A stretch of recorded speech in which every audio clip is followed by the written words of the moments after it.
welcome to No Punts Allowed. One of us got married last week. Yes. Congratulations. Thank you very much. We have so much to talk about. I think today is going to be a little ragey. Yes, I think it's going to be a little ragey. But let's start off on a happy note. Yes. It took me like 5 years to learn to pronounce your last name accordingly. Yes, So my maiden name. So Correct. please educate the class now, Paige. Yes. Because like even the live stream we did last night when you introduced yourself, did you see me smiling? I don't know if you did. It was like I had a moment. Yeah, well, it is Paige Mendonca. Ooh, so it's gonna be a challenge. Mendonca, but also very weird for me to say as well. Because I'm so used to saying Adam Kramer and Paige Kuhn, or Paige Kuhn and Adam Kramer, which, by the way, I didn't realize we both had K's, like the start of the last K. Made it work. It just flowed so easily. And also, I mean, I've been Paige Kuhn for 33 years, so it is very weird to say that. It was definitely easier, or it was easier to say my Modelo rundown, like my little spiel for Modelo, than it was for me to say Paige Mendonca. It was very odd, but it's crazy that it's actually here. It's happened. I am Paige Mendonca. Not legally yet, because I gotta wait until some trouble before I get to legally do it. But all this stuff is submitted, so technically I am Paige Mendonca, which is so crazy. Yeah, the weekend was wonderful. We had college football on all day. It looks like the setup was glorious, by the way. Yes, it was wonderful. And even like to get ready, I was getting ready and watching Ohio State, Michigan, which just felt like good vibes. You know what I mean? Really good vibes. So it was really a wonderful day. It was everything we could have hoped for. Did get a lot of questions about if you were there or not. There were people looking for you. But people were like, is he here? So you are famous. You are very famous amongst our friends and family. I know. And I told them, obviously, you wanted to make it, but were unable to, and that was okay. But yeah, I appreciated you holding down the fort because, of course, this weekend, Lane Kiffin had to leave for LSU, which I knew going into it that I knew I was jinxed. I should have known that because it was going to be the weekend of my wedding, he was going to leave. Yes. Because that was a big deal. And yeah, it was very dramatic, very chaotic. I did see at 11:30 p.m. when I got home from my wedding that it was reported that he was officially leaving. So all of that happened, and I was like, all right, well, thanks a lot, Lane, Well, and Well, it was funny because throughout the day of when we do this, you and I are looking for the story. Some weeks are easier than others. There's a game that we know we want to cover. There's storylines. You and I do kind of a little, well, it may not look like it. We do some prep. Sometimes, maybe not for this show always, but sometimes. Yes. So, like, I was excited for Lane because there was nothing during the day that was going to top Lane. Yeah. So when I'm hearing of 10 a.m. meetings, my sweet 10 a.m. meeting, like I'm done. Lane's going to be done. We got our story. And that motherfucker had other plans. So it was a really weird day to cut. It was one of the I was telling you debriefing because we were just like, it was going to happen. But you did, to write the story, you kind of needed him to say it. Like, I don't trust anybody. And you knew he was going to be kind of the one. And he was. Yeah, totally. So we were waiting, and then eventually pivoted to the playoff, which was fun. It was an interesting day of football, very odd day of football. And then sure enough, the next morning, even the next day, this didn't happen until middle of the afternoon. So ridiculous. Poor Marty Smith, locked in Oxford, just guy trying to get home. So spent the night of Thanksgiving there on to just get this happening. And he got the interview and went off-roading and really got the internet going. But yeah, it was very dramatic. And I think there's so much since that has happened, whether it's like players saying that, they didn't advocate for him to be coaching. He is letting his offensive coordinator coach as well to come back, and then is going to be the OC at LSU.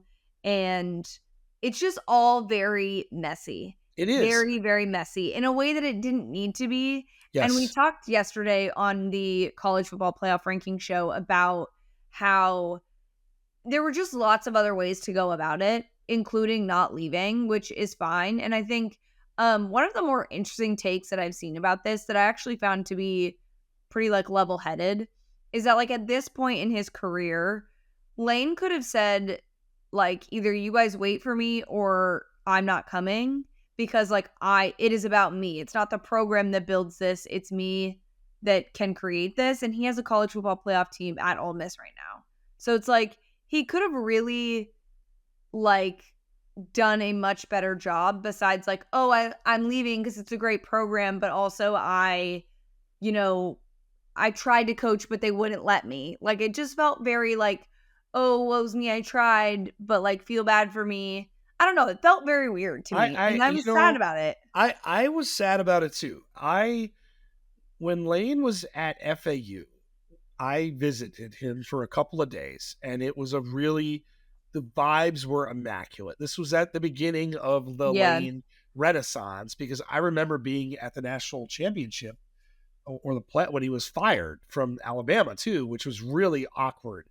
And my time spent talking to Lane, in person with Lane, we've enjoyed him. I feel like I was duped. I do. And like, who gives a shit about me? Yeah. I don't matter in this equation. I don't want to make it about me, but I will say there was some like, and people have written that. I think it's a little harsh. Like on one hand, this is a great opportunity. Him saying, I don't know what the contract is, that's horseshit. And that's Jimmy, don't tell me any dollar amounts. Don't tell me any money. And I think the problem is like the web is starting to fall apart. The players speaking up. You're going to get more of this too. I wrote this in the story I wrote. Like you'll kind of find out what was going on. I listened to the AD at Ole Miss. I found there's no reason for him to lie. And I thought he handled it very well. Basically said, look, some of the things that have been said are just strictly not true. Well, and also like, cause again, my thing is I don't believe that they were not letting him coach because they were afraid he was going to poach players, or they didn't want him around doing that, because he's going to do that anyway. Like no matter what, he was going to do that anyway. So it seemed like a weird excuse for that to be the case. And I just think, and look, Lane is a great football coach. He's going to be great at LSU. To your point, I think like he was doing such a good job. It's almost like I don't know because I've only seen the very few Office episodes. We don't need to go on a rant about it. We'll talk about it another time. No, you're not going to get it. You know when the guy's carrying the big pot of chili and then it just like falls all over? I love that kid. He was so carefully carrying that pot of chili and really handling it well, of like, hey, I addressed it with the team when this came out, all this stuff. And then it just like spilt everywhere and was complete chaos, and was like, it's not about the money. And if it really wasn't about the money, and you think that, I mean, be real. Like maybe I'm being delusional about this. Like, yes, LSU is the best program in college football. Okay. Totally get that. When it's not a fuck show. Yes, I would agree. Yes. But also, and it's currently a fuck show. But also in this day and age in college football, to win a national championship, do you have to be at LSU to win a national championship? No. Exactly. Is he more likely though? Yes. Yeah. No. Like I get leaving. I actually get leaving. But also, like, okay, cool. You're like Kevin Durant. You're about to go on a team that already won national championships. So what makes Lane happy? Because I got the vibe. He's given us this vibe that he was happy, like doing what he does. He found a place that he could do it with reasonable expectations. Like, I know you've referenced. I think it's an interesting part of this too, referencing advice from Pete Carroll and Nick Saban, and Pete Carroll referencing like your dad would tell you to go take your shot. Like that's kind of okay. Yeah, now you get it. Yeah. Like I get that. Nick Saban telling him to go take the job, which is really interesting, by the way, with Nick on TV. There is some unique conflicts of interest. But Nick Saban, he's going to listen to what Nick has to say. I don't think Nick is wrong. I actually think this was the time. I just think the whole thing was so poorly handled. And Lane was trying to hang on to too much for too long. Yes. And if this would have happened, you said, look, I'm going to do this. I'll coach out the regular season. It's not fair to the players if I stay, because trying to stay, you and I kind of maybe disagreed about this. It doesn't really matter. It's heavy. It's hard for the players, and now we're seeing the players. Who the hell knows what the truth is? Some probably wanted them to say. Probably some wanted them probably to get the hell out of there. Again, but also he's worked so hard to be likable, and he's going to a place where people are going to root for him to fail. Yeah, in like this, it's wild the way it turned.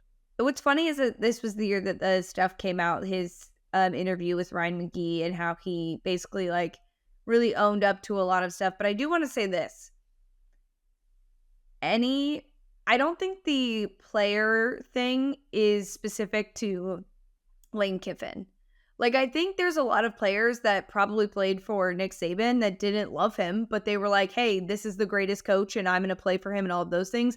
It's easier to say those things now that he's gone and, be upset because of this decision and all of those things. So I get that, but I do think that, like, it's not, and I'm sure Nick was more likable than Lane Kiffin to his players, okay? It's just an example of, like, there's a lot of coaches around college football that if they left their program, players would have not nice things to say about them. And if they stay, they're never going to say those things because they're benefiting from them being a good football coach, So it's like, there's so much of it that's so layered and it's so messed up.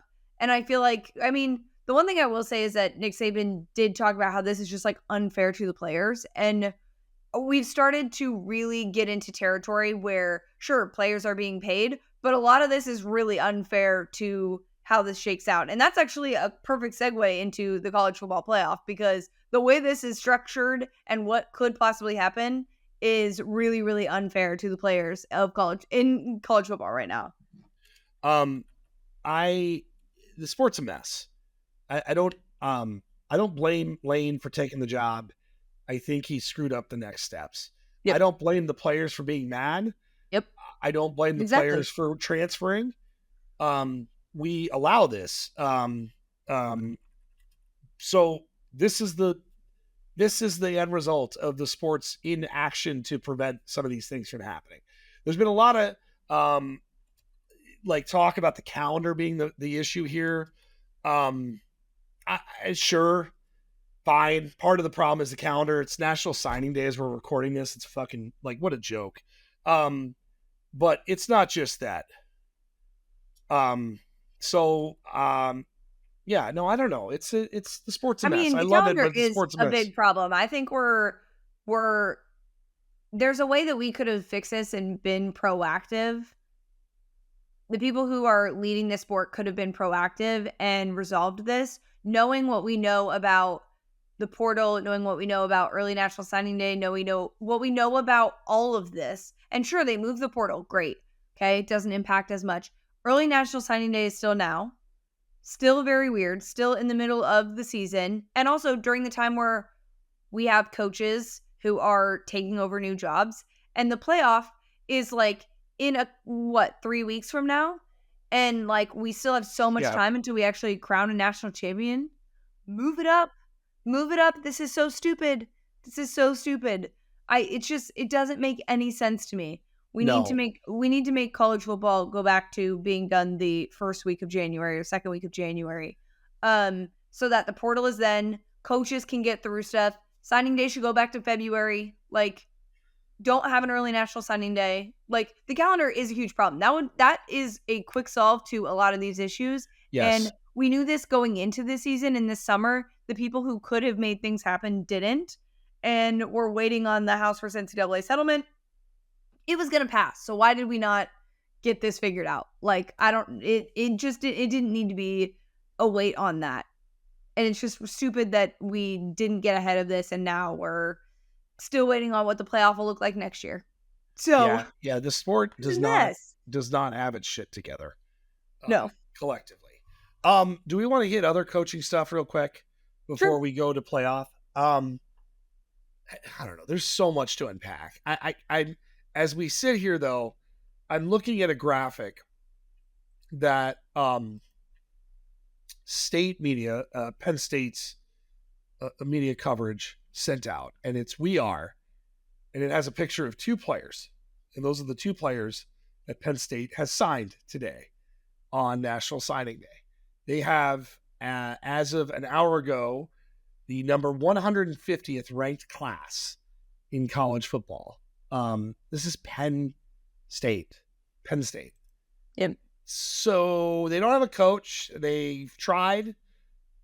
We know they tried to go to BYU and get their coach. I think that would have been a pretty good hire. We don't know who else. They had a head start on this page, right? Firing James Franklin, who has since been hired and was coveted by, we know, more than just Virginia Tech, Arkansas, and others. I don't know what Penn State is doing, but it's about as bad of a job managing this entire situation as you could possibly envision. And when you do this with your recruiting class, they'll get a coach, they'll go in the portal, they'll figure things out. This sets you back. This is hard to recover from, the shit that's going on right now at Penn State.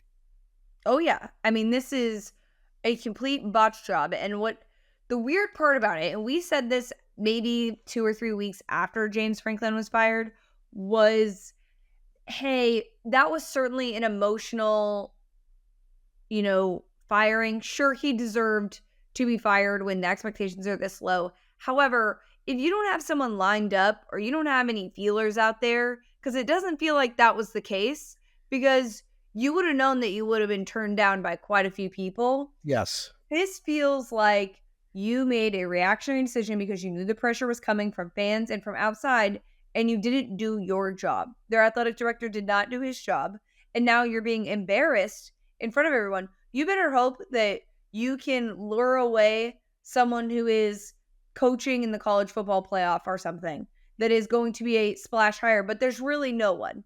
And who's it going to be? Jeff Brom is saying piss off, which I think would have been a great hire, by the way. I thought he should have gone to Florida, but totally. I just, when you manage your program, and he's going to lose his job from this, the Kraft. Like this is over. Well, like you will lose your job. Yeah. And now there's support. I was just reading this to hire, their current interim coach, who's done a reasonably good job and is Terry Smith. Yeah, Terry Smith has done a good job. They've played better. But and kind of like the Ole Miss way of plugging the hole, which is like, here. But Ole Miss at least did it with conviction. I think that Golding decision's a really bad one, by the way. I don't think that's going to. Okay. I do. Yeah, I don't think that's going to work out. I really don't. I think he's a good DC. I don't know if he's a head coach. I hope he proves me wrong. God bless him. Penn State is left to do, but they should have read this earlier. You could hire the interim head coach if you do it 3 weeks ago and you rally. Yes. When everyone knew he was being interviewed and you were like, you know what, this is our guy. We're going to say, yes, there's bits of what James Franklin was doing that got us here and that we're still going to have those parts, but to get to the next level, we believe in him. All of that should have happened. I will also say something about Kalani Sitake is I do find it interesting that he decided to stay. Of course, there's all this because the Crumble Cookie CEO fronted all this money. Also hilarious that those Crumble Cookies were at Virginia Tech's National Signing Day. But interestingly enough, BYU is going to be left out of the college football playoff again when they certainly could have an opportunity to be in the playoff. Yes. And if you are Penn State and you perform the way that they have at BYU and you have that logo, you're not left out of the college football playoff. So to me, that was honestly a very questionable. I like him a lot. I interviewed him this year. He's super great. He's done a phenomenal job. Has stayed together for so long. They've retained so many of those guys who could have left for other jobs. It is fascinating to me that he wants to stay in the Big 12. It's great for the Big 12 because you're going to have Texas Tech and BYU are going to be probably duking it out for a long time. A while. And you're also going to get people that want to coach there and don't think that they need to go. They're not using it as a stepping stone. It's telling for two reasons. One, it means that he has the confidence that they can do it in the Big 12 and that the Big 12 can get multiple teams into the college football playoff. Because again, you're about to play Texas Tech for the second time this year and they're going to be a juggernaut. They're going to continue. They just re-signed their coach. They are going to continue to spend money And I'm sure the Crumble Cookie CEO will find more for players and stuff. But I this like is Crumble just Cookie, by something the way. You like I, Crumble Cookie? I do like Crumble They're Cookie. good. They're They're good. good. They're really good. Great They are really good. presentation.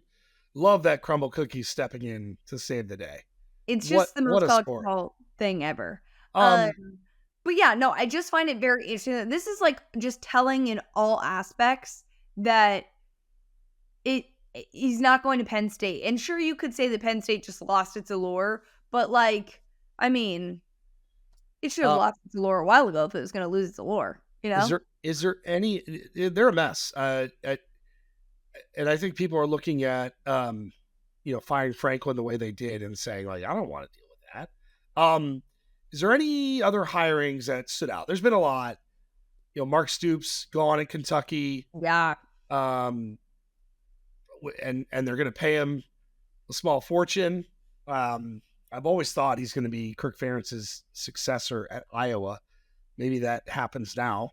Although Kirk Ferentz announced today he's back, baby. Yeah. Auburn, Summerall, Florida. So Florida gets him. I know you winning press conferences, not like I like everything he said. He strikes me as a really put together dude that is up for this challenge. It means absolutely nothing, but he was very impressive in his remarks. And I was surprised he didn't go to Auburn because Auburn has kind of like let him know that they were his guy from the very beginning. But I will say Auburn getting Alex Golish, a big deal as well. Good. I think he's going to do a great job. Yeah. I think it all worked out in a way that I think was the way it should have.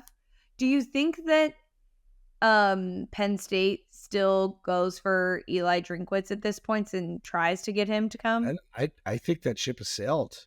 You do? I don't know. I don't know what they do.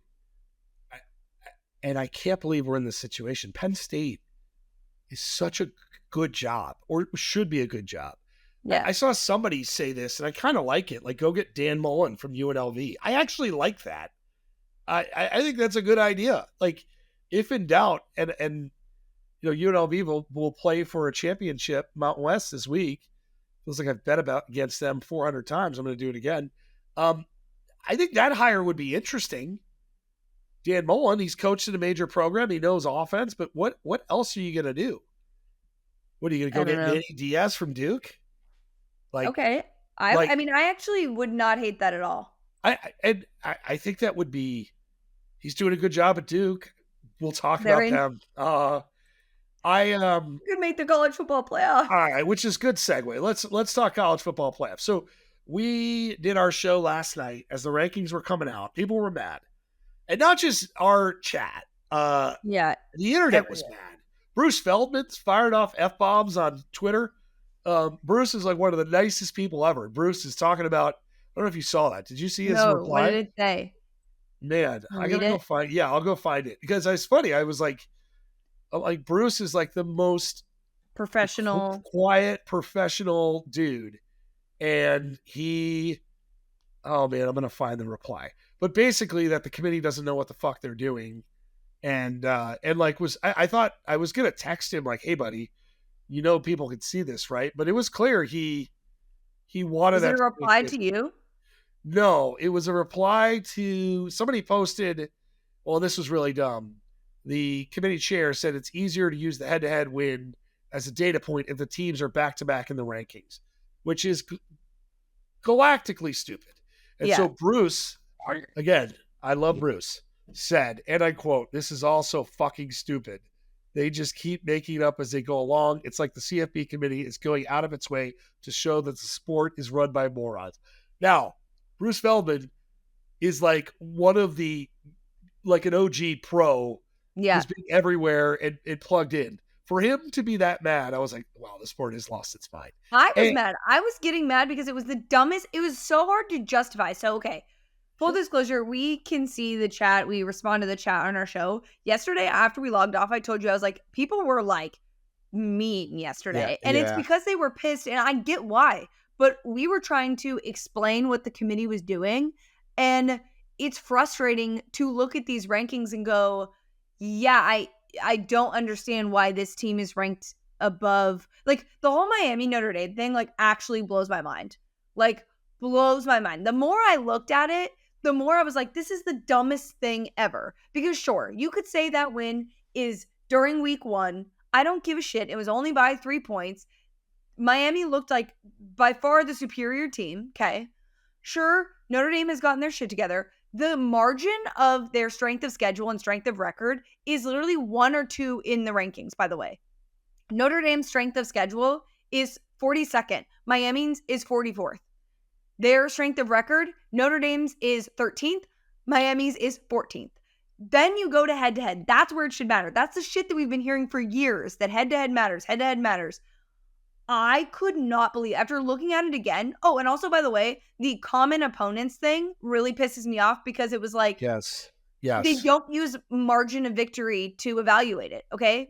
Because if they did, Miami beat 3 out of those 4 teams with a larger margin, and the only one they didn't was Syracuse, and Notre Dame played Syracuse with a backup quarterback. I mean, that's why. What are we looking at then? If we're doing how you beat like similar opponents, it doesn't make any sense. So, like, you're just using eye test. So the theory now, and the good losses just pisses me off as well. I'm so sorry. The whole thing is so dumb. Also, if you're Vanderbilt, I'm pissed as well. So good. This is good. It's so stupid. We're doing a live show in the studio together on Sunday, by the way, on Bleacher Report. So go watch. So, because there'll be some rage there. Probably from us, too. So this is the worst committee we've had, period. End of story. The theory that a lot of what I was reading last night after our show is that when BYU loses, Miami, who is behind Notre Dame, will then be able to jump Notre Dame. Why? This is what people are saying. That then the head-to-head will be relevant because they're next to each other. Oh, so he was saying if they're right next to each other, then it matters. But because they're separated by BYU, it didn't matter. I think that's fucking stupid. Because they did say, oh, there can be movement even if you're not playing this weekend. Which it's very dumb. Can we talk about Vanderbilt for a second? Sure. And then I want to talk about Texas. Well, yes. This is good. This goes perfectly with this conversation. I don't think Miami or Notre Dame either of them should get into the college football playoff over Vanderbilt. Because looking at Vandy losing to only Texas by 3 points, who just beat the committee's number 7 team in the country, and Alabama, who's, if they win an SEC championship, get in. Vandy should jump them if Alabama wins. That should improve their strength of record to move them up. They should jump those teams in that case. The problem, their resume kind of fell apart. I'm not arguing with you, by the way. But it's their strength. Let's look up their strength of record. And I'm looking just at the teams, right? So like they played South Carolina, who was ranked number 11, and they beat them 31-7. Right? They played LSU, who was ranked 10th, and they beat them 31-24. By the way, Vanderbilt's strength of record is 11th, in front of Texas, Notre Dame, and Miami. What's really interesting about this? So what are we doing? Well, what's really interesting about this? You could look at the teams. You're doing the eye test. You're looking at the logo of the team and saying, no. I'm going to shoehorn Texas into this discussion. Okay, go ahead. Sorry. Because Texas, Steve Sarkisian is mad. And Steve Sarkisian as well. We could have not played Ohio State, had 2 losses, and then been in the playoff. It's like, fair. Well, no. We have an SEC team here that has 2 losses that is not in the playoff. Yeah. Like, we actually don't have that. Granted, Texas lost to Florida. Exactly. Don't lose to Florida. And let me just rant real quick for Texas. We can come back to Vandy. Wow, so Vandy wouldn't end up getting in because they'd be right next to Texas. Yes. And the head-to-head would matter. That's so stupid. Oh my God, this is so stupid. Now, Steve Sarkisian has been ranting, and I appreciate his sentiment. I appreciate him campaigning.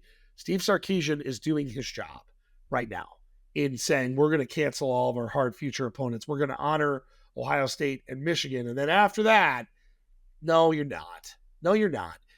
That's loser talk. That's loser talk. When Steve Sarkisian, the coach of Texas, is saying, well, we're going to just start playing cupcakes. That's okay. You could, I get why you're saying it. You're on tilt, right? You're Texas. Don't say this shit. You sound small. You sound weak. I tweeted this last night, and I got a deluge of people like, yeah, Texas, fuck Texas. And then the Texas fans were like, not happy. I find that sentiment, though, disturbing. Like, very, very disturbing. And well, I think it's also just posturing. Like, we know what you're going to do. Stop saying this. We also kind of got that, like, talk from him when there was stuff about Arch and, like, them losing games. Like, there's just a lot that feels a little weird there. I will say, if there's going to be a 3-loss team in the college football playoff, why not the Arizona Wildcats, you know? Oh, God. I'm so happy. By the way, seeing Arizona as the number 18 team in the country, also beating Arizona State the weekend of my wedding. Best way to kick off wedding weekend, by the way, was beating them. Oh, it was fantastic. Oh, it was so good. God, I love Rip Brennan. It was great. We got it together. I feel Arizona and Iowa ranked. Woo!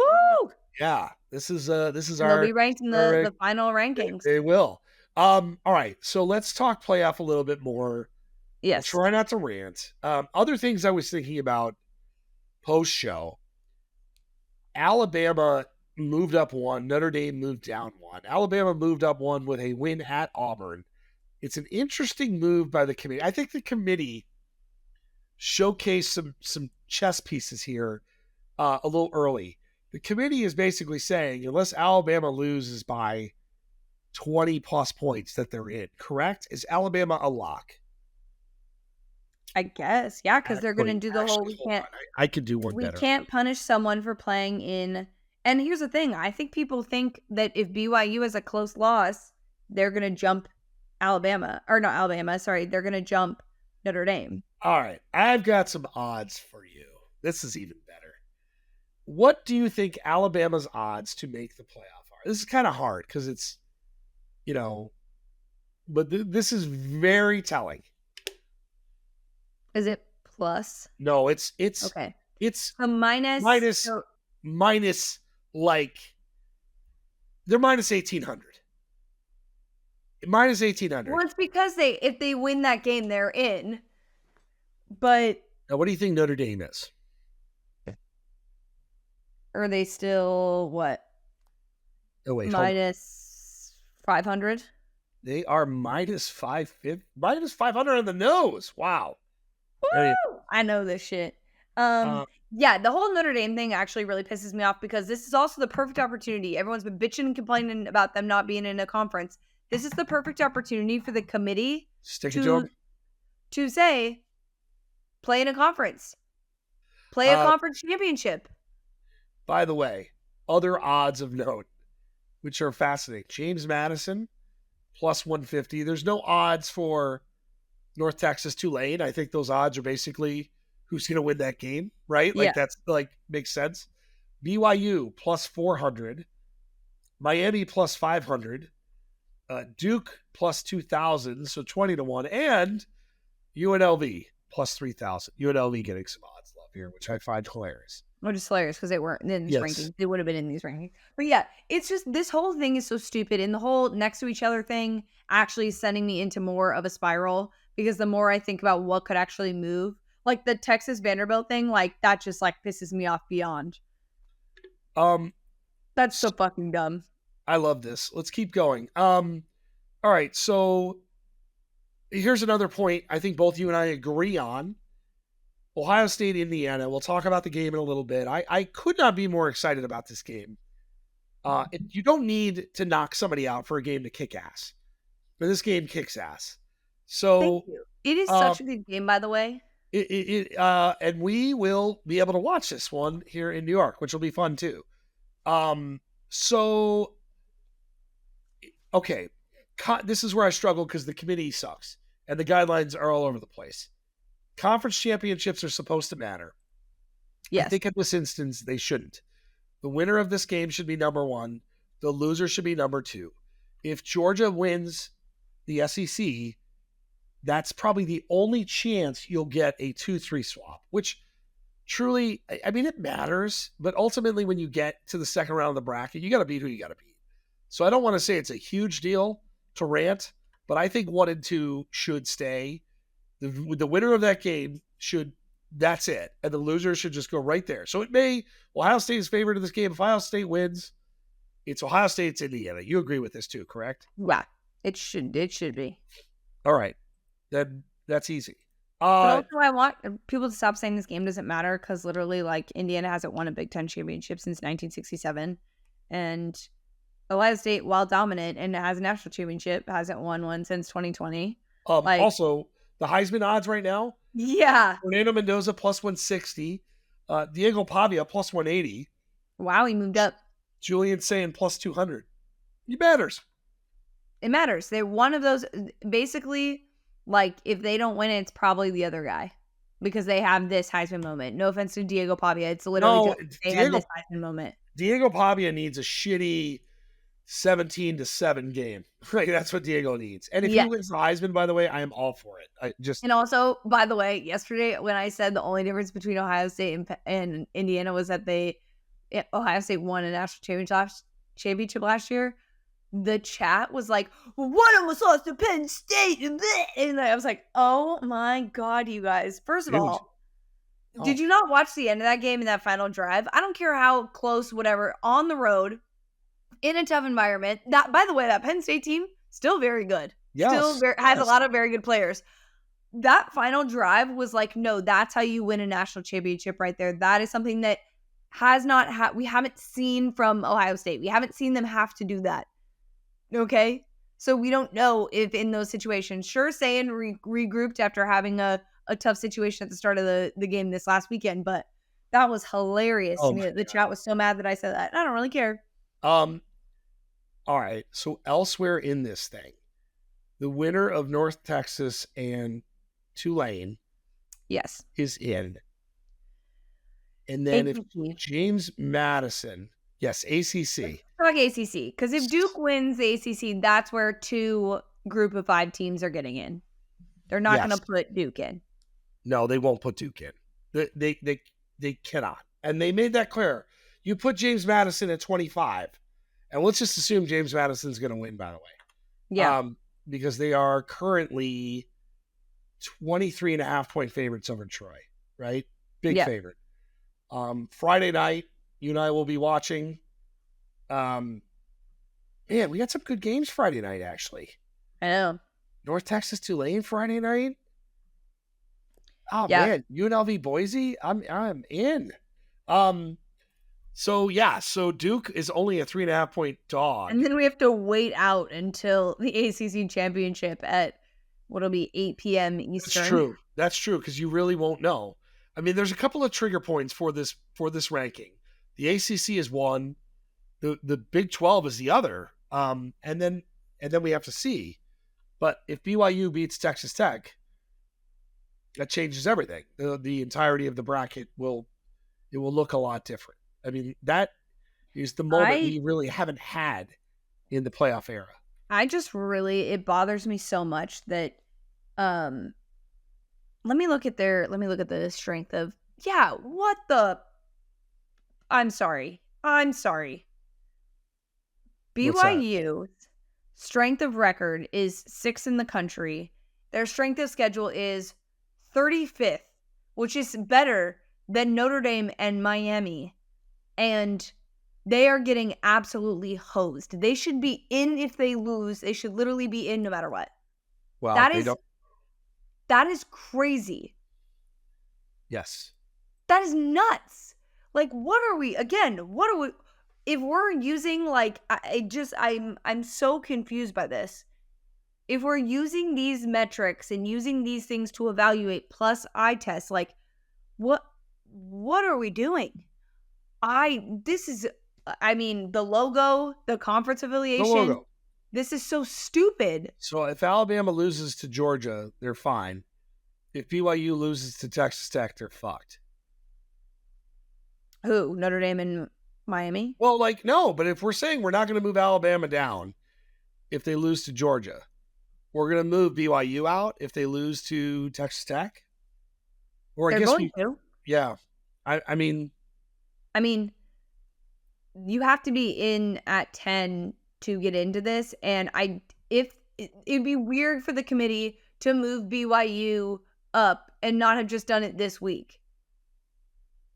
that was the kiss of death. Yes. Because strength of schedule and strength of resume, they have a better one and a better record than Notre Dame. Yes. This is bonkers. Now I'm even more mad for BYU. Like, yeah, they've gotten pretty hosed 2 years in a row, by the way. This is just, yeah, wow. I mean, but hey, you could say, oh, they played, and I think if they have I think literally the committee did this so that if BYU gets blown out, they leave them out. They say, okay, been blown out twice. We're not putting them in. But if they play a close game and they jump Notre Dame, that would be wild. But also down for it because it should have happened this week. Yeah, no, I'm actually, that would be hilarious though, because people would be so mad. And to be honest, it could have happened last week. If there was ever a committee in a conference capable of doing some really wackadoodle shit, I think it's this one. I think it's this one. This is going. I don't think we even. There's some scenario that we're not even thinking of that this committee is willing to do, which is insanity. But should we? Yeah, let's talk games. Preview some games. Yeah. I have I pretty much have all the major ones covered in locks. So do we want to start with locks and we could just do breakdowns? Well, let's just do games, and then when you have a lock in it, let me know. All right. So let's start with the one we were just talking about. Texas Tech versus BYU. The spread in this game is 12.5. The first time those two teams played, I thought BYU played really well for about, 20 minutes. And then after that, it got a little tricky. So, does BYU have a shot? Do they cover, I guess? I'm trying to do the math on the score that I have because math is really not my strong suit because we did have score predictions. Shit, I got to make sure my locks align with what I sure did, yeah. It's like my biggest fear. It'd be like, I think this is going to happen. It's like, well. I do not have them covering. I have the score being 35-17. I have, we could do our actual scores today. Well, I guess we could have done them all along. Where, there it is. I have the score, where the fuck is it? Hold on, wait for it. That's your score. 30. I was like, I also, 30-10. 30-10. Texas Tech is no joke. So we don't think they're going to cover. So the BYU conversation we just had and the upset. We love BYU. They're going to die this weekend. Yeah, like congrats to BYU for getting slaughtered. Right. I just think Texas Tech. I mean, you and I say it on every stream we do. Like, stop taking Texas Tech unseriously. And also, by the way, lost in the rankings madness. A&M's lost. Like, Texas Tech is going to get a bye. If they do what we say. They're not going to get jumped by Oregon or Ole Miss or A&M. No. Could they get jumped? No, they wouldn't get jumped by Alabama. If A&M wins, they're in. I mean, period. And they should be. So Texas Tech. Oh boy, that will piss people off. So let me avoid that. So all right. Yeah, I think they're too good. I think people are going to look at the logo and they're going to look at the conference. But I think you said it on the stream. If you watch them play, they're a fucking wagon. And their one loss was their quarterback was out. And they lost to a feisty Arizona State team. So losing the Arizona State team. Well, anyway. Yeah, there we go. Yeah, this week. Forks down. Let's do North Texas Tulane. So first spreads, because this one's fascinating. North Texas is favored by 2.5. The total is 66.5. North Texas, I think 4 of its last 5 games has scored 52 or more points. They can score. You have 2 coaches here that are leaving to leave, that are probably tired of shit. I like North Texas. I know it's played at. This line is really interesting to me. I know it's played at Tulane. I think North Texas right now is just overwhelming people. I think it's a real matchup problem. What about you? So I have North Texas. I have them winning by 3, and I have the total score being over 66. Oh, So shit. All right, I'll give you a score. I woo! have 38-31. I have 38-35. Oh, buddy. We got to bet that over. Yeah, we do. That'll be a fun over to bet, too. Well, we'll be in New York. Yeah. Oh, yeah. No. Bets will be flying. That's where we'll be flying. Do you have a SEC lock? or AC? Yeah. Yes, I do have a lock. So both those games, I had Texas Tech as a lock, and I like North Texas as a lock. Okay. And as a baby lock, I like the over. SEC. All right, I have seen our scores, and I know that we're going separate ways on this, which is fine. And it makes sense. This is a really tricky game. So Alabama, Georgia. I think the first game we saw this year is going to be a lot like this game, in a sense that it's going to be close, and I don't know if it's going to be like a deluge of points. Spread right now, Georgia is a 2.5-point favorite. I'm a little surprised it's not higher, and the total is 47.5. So, all right, it's these two offenses, Paige, are similar. They're different. Stockton likes to run. Alabama's going to hopefully rely on its wide receivers. When they're going, they look really good, but there are points where they don't operate. And Georgia did not look good against Georgia Tech. Yeah. That's a bad Georgia Tech defense that played pretty well. Yeah. Alabama, of course, struggled at Auburn, which, I don't know, pretty much everybody, including Georgia, has struggled at Auburn. I like Bama. I don't love Bama. I think they'll make enough plays. And I don't feel great about it. This goes against everything that I ever feel or think about a Georgia-Alabama game. No drags. And I am going with Georgia winning by 3 points. And I think it's going to be 24-21, so I guess we're betting the under. And I don't know. Like, obviously, history is not on my side for this, but I just feel like this Georgia team might have it. Because of the fact that they've been challenged. And Alabama, when the Iron Bowl, sure, yeah, they played well in the first half, but like, I don't know. I think if you do what you did against Auburn, Georgia's going to take advantage of that. So Georgia looks so good against Texas. They look good against Mississippi State. And they're good. They're a good team. Yeah. It's been a weird season. It's been a weird season for both of these teams. It's been a very it's weird because they're losing. That's the problem for us, is that either of them are losing. And you know what? They're number 11 and number 12 in scoring defense. So they're they're very similar. Again, they're very, very similar. Good, great, not elite defenses, great skill position talent, quarterbacks that are very, very good, can be very good, that do it in different ways. But something is just not quite right. Right. Something is just not quite right. So the first game, Alabama won 24-21. I think, what were they up in that game? They were up, I thought, pretty sizable. And then Georgia, Yeah, because remember we were starting to write and we were like, God damn it. Yeah, Alabama was up 14-0. They were up 24-14. Yeah. Georgia made a game of it. It's going to be a great game. It is going to be a great game. It's going to be a feisty game. I think, gone are the days of blowouts in these conference championship games, unless I sort of think. I am here for it. All right, let's talk Big Ten. You want to do ACC last or Big Ten? We can do ACC, and then Big Ten. Feels weird ending on the ACC. And the ACC. Yeah, go ahead. Wop, wop, wop. I like Duke. 34-28. I'm going to lose no matter what I do with Duke. No matter if I pick them to win or lose, they will do the opposite. Yeah, so I picked Virginia 34-21. So I don't know what to make of this Duke team. They have cost me more money than any team in college football this year. They've looked pretty good their last 2 weeks. The offenses look good. They did lose to Virginia at home 3 weeks ago, which is why I'm looking at the spread page and I'm like, why is it 3.5? Yeah. Why is it 3.5? So I don't feel great about it, but I'm going to take Duke because the ACC deserves this. The ACC, from day one, when Clemson just looked like absolute shit, deserves this exact thing. So, but you have Virginia. Yes, I have Virginia.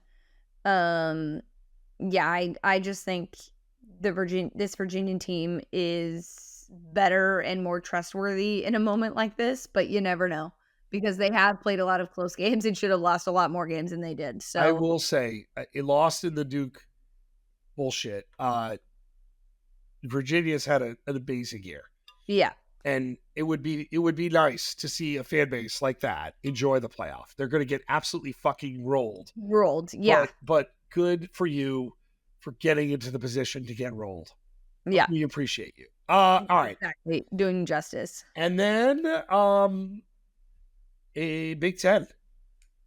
I believe we are going separate ways once more, which is good for content. So you like Indiana in this game? I do. Indiana has been battle tested. I think they're so well matched. And I think Signetti wants to prove a point. Obviously, Ryan Day, a great football coach as well, but less for a point to be proven by him. And I just think, Fernando Mendoza, of course, in terms of like seniority, been in big games, been in pressure situations more this season than Julian Sain has had. This is not to say that I think Fernando Mendoza is going to be a way better quarterback than Julian Sain in the long scheme of things, but I just think in this particular game, this might actually be a moment for Indiana and a really big one because of the fact that they have really been pushed this year and then also blowing out a billion other teams. So I'm looking forward to it. I mean, again, it matters for like, reshaping a program that has notoriously been a basketball school. I think it's going to be a really good game. I'm a little worried about Mendoza in this game. Really? Well, here's why. I watched him against Iowa, 13 of 23. Mm-hmm. It made a couple of huge throws down the stretch, by the way, and was under duress the whole game. I watched him against Oregon, really bad interception, 20 of 31, 215 yards. At Penn State, 19 of 30, an interception. I think he's good. In fact, as a Jets fan, sign me up. But I'm a little worried when the competition has elevated. He hasn't been great. Now, Julian Sain wasn't great last week either. I thought he made some really good plays as the game went on. But if you're asking me who do I have more faith in, it's Sain. And maybe that's a product of having the weapons that he has. Having played knowing. So that too. Neither of them have played anybody. I mean, Michigan, Oregon, for sure. And I like Mendoza. And by the way, but this is why the Mendoza. It's close. No, right? What's funny? Well, also was Cal. The other funny part of that is when I was talking about him this summer, I said Mendonca, and I was like Mendoza, sorry, and it's because I just obviously that was my new last name. You're trumping. But no, I get what you're saying, but I disagree. I think that fair. It's gonna be a great game. I think we have more of a look. They won those games, so I think sure, to your point, Indiana certainly had the pressure. Motivation wise, you're right. By the way, this game is better for Indiana. And it is a little weird to say that because both these teams are in, and both these teams also maybe want to hold some stuff back because they know they could play again. In fact, right now, you feel pretty good about it, right? The betting public likes Indiana. This line opened at 6.5. It's currently at 4. So that's, by the way, that's amazing for Indiana that they're getting love, not just public love, but people that know their shit are clearly moving this line. I can't wait for this game. I like Ohio State. You like Indiana. Either way, I love this football game. And it's the least impactful football game on the playoff all weekend. And yet, I don't know if there's a game I'm more excited to watch than this one. Think about how many shitty Big Ten games we got when it was Wisconsin getting their absolute ass kicked by Ohio State or fucking Iowa and Michigan. No offense. We can't wait for this. Yeah, I'm sorry. I'm taking a look at some of the stats for Julian Sand through the year. Oh, you're trying to come back and... No, I'm just taking a look at it to see in terms of completions. All right. Interception's been very clean, of course. They're both actually been awesome. I mean, they're fucking win a Heisman. Yeah. They're win a Heisman. No, it's more just like it's going to be interesting, and I feel like it's going to be a really close game, and I'm freaking excited for it. So it's going to be a great weekend. So we are off to New York. We will watch Friday night. We will have a very nice dinner. Christmas in New York is always fun. And then Saturday is like, because it's been a few years since we've done this. I don't want to say it's awkward. It's like this waiting game. It's like this weird. You get there and it's like pure. It's like, okay, we don't have a show, but we have to work. We have to work on, Saturday, and then Sunday. It's like wake up. The show's happening. The playoffs are happening, and then the show happens, and it's literally 30 to 45 minutes of us being like trying to put the piece of the puzzle. By the way, last year or 2 years ago, we didn't get the top 25 until I was at the airport. So we got the top 12, but we didn't get anybody. We got like the first 2 teams out or something. First 15 maybe. We got to the airport and we didn't have anything. My flight got delayed 8 hours the last time we did this. So I'm leaving Monday this time. So I'm really hoping to avoid that. Yeah. But check it out. We will be covering it all week long. Yes. Please come watch. Yeah, we will be tweeting before then, drinking wine, eating good New York food.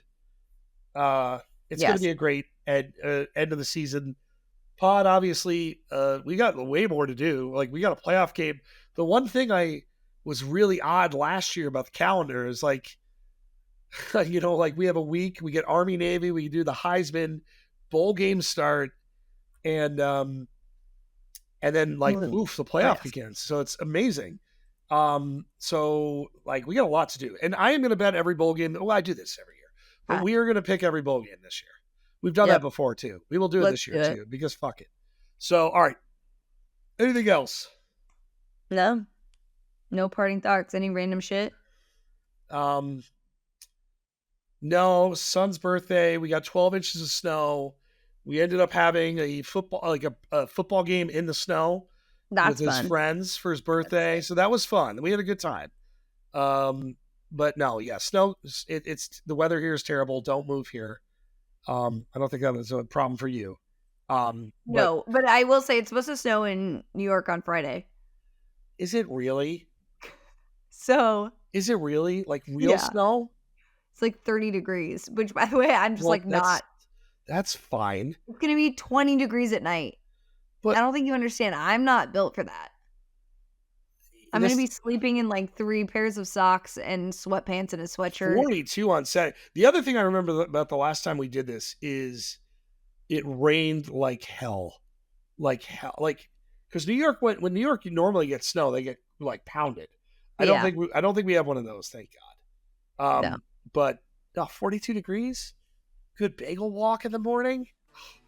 We are getting bagels. Yes. All right. So with that, everyone, enjoy the football. It's going to be a great weekend.